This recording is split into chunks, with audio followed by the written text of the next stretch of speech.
నిన్న జగన్మోహన్ రెడ్డి దారిని పోతూ గొర్రెలు కాసుకుంటున్నటువంటి గొర్రెల కాపరి దానయ్యని బైక్ మీద వెళుతూ గుద్దేసి చనిపోయినా పట్టించుకోకుండా తనను తాను రక్షించుకోవడానికి తన కొడుకు ప్లేస్ లో ఏరే వ్యక్తిని బలిదీస్తూ శ్రీధర్ అప్పలరాజు చేసినటువంటి నాటకం డ్రామా బయటపడింది. ఇప్పుడు అతను 14 రోజులు రిమాండ్ ఖైదీగా ఉన్నాడు, సాక్ష్యాలు తారుమారు చేసినందుకు, ప్లస్ ఒక వ్యక్తి మృతి చెందడానికి కారణమైనందుకు. ఆ శ్రీధర్ అప్పలరాజుని నిన్న జగన్మోహన్ రెడ్డి జైల్లో ములాఖత్ 2 గంటల నుంచి 3 గంటల మధ్యన ఇచ్చారు అవకాశం. అక్కడికి వెళ్ళి పరామర్శించాలి, మాట్లాడాలి. ఎలాగో తప్పుడు మనుషుల్ని అతను పరామర్శిస్తూ ఉంటాడు, ఓదారుస్తూ ఉంటాడు, వాళ్ళతోనే మంచుకుంటూ పదవులు కూడా ఇస్తాడు. 2 గంటల నుంచి 3 గంటల మధ్యన ఖైదీగా ఉన్నటువంటి శ్రీధర్ అప్పలరాజుని వెళ్ళి బాగోగులు, ఆయన యోగక్షేమాలు తెలుసుకోవాలి. తిన్నగా అక్కడికి వెళ్ళొచ్చు కదా, అడగొచ్చు కదా.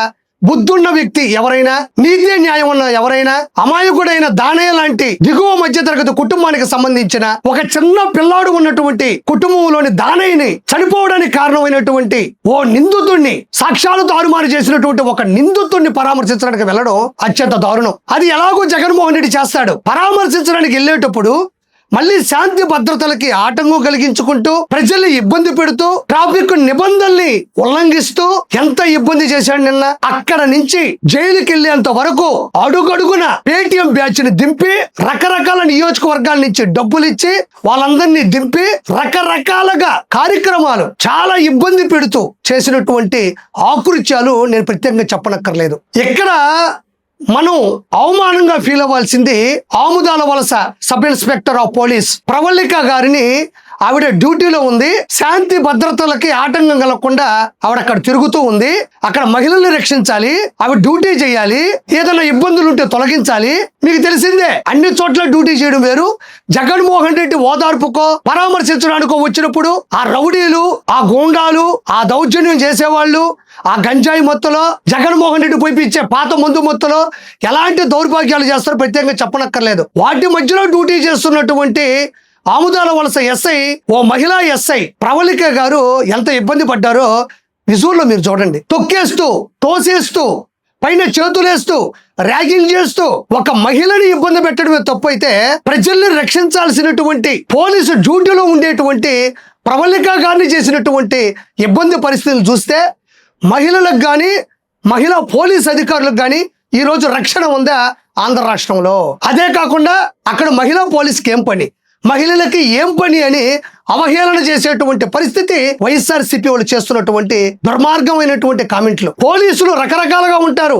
Constable, head constable, SI, SP, DSP, DGP, DIG, IG, రకరకాల పోలీసులు వాళ్ళ నిర్వహణ బాధ్యతలు నిర్వహిస్తూ ఉంటారు. అలాంటి క్రమంలోనే మహిళా విభాగానికి సంబంధించినటువంటి ఎస్ఐలు ఉంటారు, డిఎస్పీలు ఉంటారు, సిఐలు ఉంటారు. వాళ్ళు కూడా మగాళ్ళకి సమానమైనటువంటి బాధ్యతలు నిర్వర్తిస్తూ ఉన్నారు ఈ రోజు రాజ్యాంగబద్ధంగా. అందులో భాగంగానే ప్రవళిక గారు ఆవిడ డ్యూటీ చేస్తూ ఉంటే ఆవిడ ఎందుకు డ్యూటీ చేయాలా? అక్కడ ఆవిడకేం పని? మరి అక్కడికి వస్తే మేము చేయమా అన్నట్టు కామెంట్లు చేస్తే ఖచ్చితంగా కూడా చట్టం అనేది ఎవరికి చుట్టం కాదు. చట్టం తన పని తను చేసుకుంటూ వెళ్తుంది. ఇది నేను ప్రత్యేకంగా చెప్పనక్కర్లేదు. అత్యంత జుగుప్సాకరంగా, దుర్మార్గంగా, దుస్తగా, అంటే ఆడ చూస్తే ఎంత దౌర్జన్యం ఉంది, ఎంత దౌర్భాగ్యం ఉంది. మహిళ అనే గౌరవం లేకుండా అధికారి ఒక ఎస్ఐని ఆట పట్టించిన తీరు, అడ్డు అదుపు లేకుండా ప్రవర్తించిన తీరు చాలా ఈ రోజు అందరూ కూడా తలదించుకునేటువంటి పరిస్థితి. 2 గంటల నుంచి 3 గంటల మధ్యన ములాఖత్తులు వెళ్ళాలి అంటే ఇక్కడ అతను చేసినటువంటి డ్రామా. మరి 16 నెలలు జైల్లో ఉండే వ్యక్తికి ఏ సమయంలో వెళ్ళి కలవాలి, ఏ సమయంలో బయలుదేరితే అక్కడికి వెళ్తాం? మరి శ్రీధర్ అప్పలరాజు నీకంత ఆత్మీయుడు అయినప్పుడు మరి నువ్వు త్వరగా వెళ్ళాలి కదా, చెప్పా పెట్టుకుని వెళ్ళిపోవచ్చు కదా, రూట్ మ్యాప్ ని మార్చుకోవచ్చు కదా. అంటే ఈడ 2 కార్యక్రమాలు మొదలెట్టాడు. మొదటి కార్యక్రమం ఏంటి అంటే, నేను వెళ్ళాలి అంటే నా అభిమానులు నన్ను ఆపేస్తున్నారు, నాకు జనాల్లో ఇంకా క్రేజ్ తగ్గలేదు, నేను జనాల మనిషిని, జనం అంటే జగన్, జగన్ అంటే జనం అని సాక్షి లైవ్ ప్రసారాల్లో చూపించుకోవాలి. మరి ఆ వచ్చిన వాళ్ళు ఎవరు? జగన్మోహన్ రెడ్డి డబ్బులు ఇస్తే వచ్చినటువంటి పేటీఎం బ్యాచ్.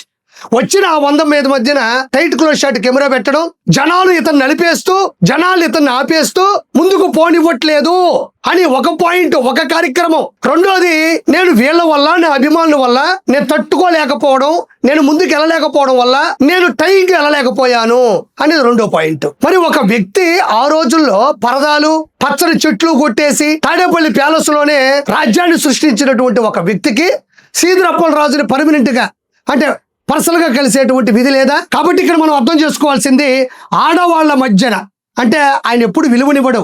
మరి ఈ రోజు సీదిరప్పలరాజుని పరామర్శించడానికి వెళ్తున్నాడు, సొంత చెల్లెలు అక్కడ హాస్పిటల్లో బెడ్ మీద పడుకోనుంది, ఆవిడ ఎందుకు పరామర్శించలేదు, ఆవిడ ఎందుకు పట్టించుకోలేదని జనాలు అడుగుతున్నారు. ఒకవైపు దొంగల్ని, దౌర్భాగ్యుల్ని, దౌర్జన్యం చేసే వాళ్ళని, సాక్ష్యాలు తారుమారు చేసే వాళ్ళని కలవడానికి వెళ్తున్నటువంటి జగన్మోహన్ రెడ్డి సొంత చెల్లెల్ని ఎందుకు పరామర్శించలేదు, సొంత చెల్లెల్ని ఎందుకు పట్టించుకోలేదని జనాలు అడుగుతున్నారు.